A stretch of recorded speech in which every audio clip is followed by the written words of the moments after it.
Turning now to the Boko Haram militants who kidnapped more than 200 girls from their school in northwest Nigeria. In May, Nigerian families welcomed the arrival of U.S. military aid and drones, hoping they could help find the girls, who are now believed to be scattered across hostile territory. But so far, no news on their whereabouts, and Boko Haram has continued its campaign of terror, massacring civilians on almost a daily basis. This week, at least 21 people were killed by a bomb that went off as fans gathered to watch a World Cup match. The militants are now expanding their reach, entering neighboring Cameroon to kidnap young boys and forcing them to join their sect. Members of Congress recently went to Nigeria to get an update on the girls and get some help for their families. Today we call upon the government of Nigeria to establish a national victims fund for all of the victims who have suffered at the hands of Boko Haram, for the girls who are still missing, for the girls who escaped, for their families, for the father who came and spoke to us about his missing daughter, and he could hardly speak for tears were coming into his eyes. Congresswoman Sheila Jackson Lee led that bipartisan congressional delegation to Nigeria. She is calling for continued attention on the search for the kidnapped girls. Congresswoman, good of you to join us. There, of course, is worldwide interest in these girls. What did you learn about the efforts to find them while you were in Nigeria? So good to be with you. Thank you for highlighting this tragedy. I hold up a headline in Nigeria, which means that they could not be without knowledge and attention to Boko Haram that continues to pillage and to abduct and to kill and to murder violently people in northeast Nigeria. And what we found is that Boko Haram is not to be taken lightly, and more importantly, it is going to take the eyes of the world to make sure that the kidnapped girls are not a sideline story. As you well know, there is a crisis in Iraq, and we all understand the devastation there. But I don't believe in a historical review that we have seen where malicious and vicious individuals have taken 300 girls. 90 of them escaped at the very night of this vicious attack. 57 escaped from the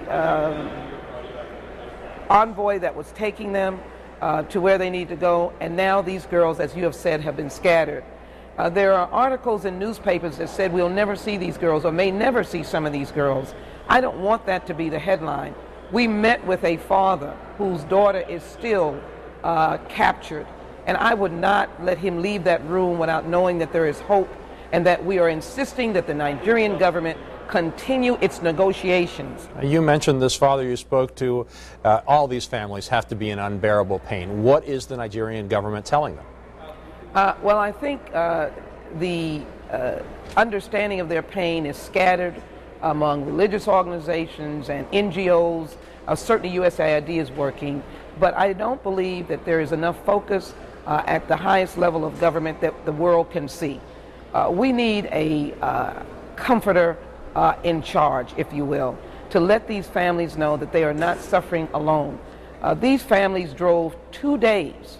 They did not fly to meet with us in Abuja, in the Borno state, in northeast Nigeria. They wanted us to know their pain. So what the families want, I believe, they have accepted, and they have joined, and they have joined on to the idea of the Victims Fund, not for money's sake, but to keep them going while they are praying and hoping for the return of the girls. And then those who have lost loved ones, such as the woman who came and visited with us, whose throat was slashed, and as she watched her husband be decapitated, they want to know that they are not going to stop the government going after Boko Haram to end their siege on Nigeria, but more importantly, to find these girls. Well, on that note, Boko Haram is killing civilians on a daily basis. Many fear they're trying to create this Islamic fundamentalist belt across West Africa.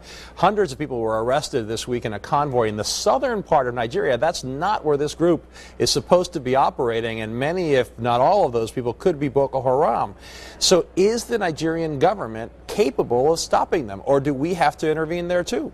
Well, I think what has to happen is Nigerian government, of course, is leading one of the most prosperous nations, or the most prosperous nation on the continent. They'll soon be, in 20 years, 2025, maybe 440 million persons. They have 7% growth. but they also have 60% of their people living in poverty and 10 million children who are not in school. I think this is going to have to be a collaboration, not only with the United Nations, who has declared Boko Haram as a foreign terrorist group, but also with the African Union and with the surrounding neighbors, Nigeria, Chad, Cameroon, have got to join with Nigeria and say no to Boko Haram. Boko Haram may be the Nigerian Taliban, and therefore we didn't know the Taliban a decade ago here in the United States in terms of their capacity for attack. I am not suggesting that Boko Haram will be on our shores. That is not my point. I want to make that very clear.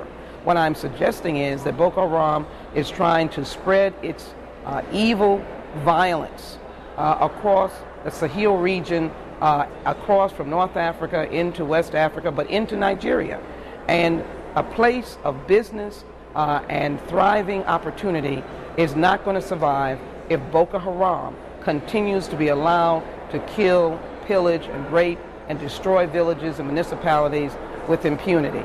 They have got to know that their dastardly behavior is going to stop.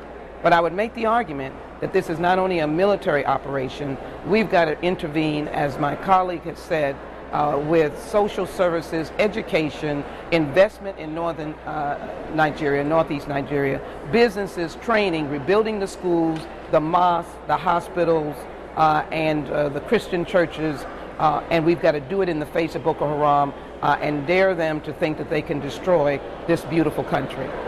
Congresswoman Sheila Jackson Lee, best of luck with your efforts. It's good to have you with us and to bring attention to this important issue that seems to be fading from the news. Thank you very much.